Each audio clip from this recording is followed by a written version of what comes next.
नमस्कार आप सबको। आज हम ईश्वर के विषय में जानेंगे, अर्थात ईश्वर कौन है, ईश्वर क्या है। बहुत छोटे और संक्षेप में ऑडियो बना रही हूँ।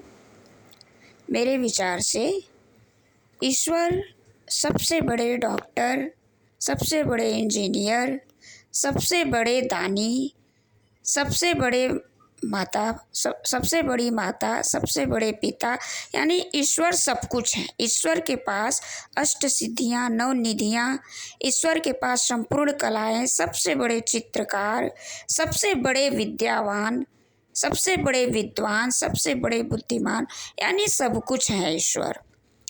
और हम सबके अंदर ईश्वर हैं, बस उस ईश्वर को जागृत करने की आवश्यकता है।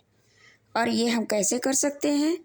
हम ईश्वरीय गुणों को प्राप्त करके, ईश्वरीय गुणों को धारण करके धीरे धीरे इस पथ पर हम आगे बढ़ सकते हैं। जैसे कि सतयुग में हरिश्चंद्र सत्य का उन्होंने आचरण किया, आगे चल के वही राम बने, राम ने मर्यादा का आचरण किया और 14 कलाओं से वो युक्त हो गए।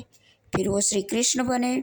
श्री कृष्ण संपूर्ण योगी थे, वे संपूर्ण कलाओं से युक्त थे।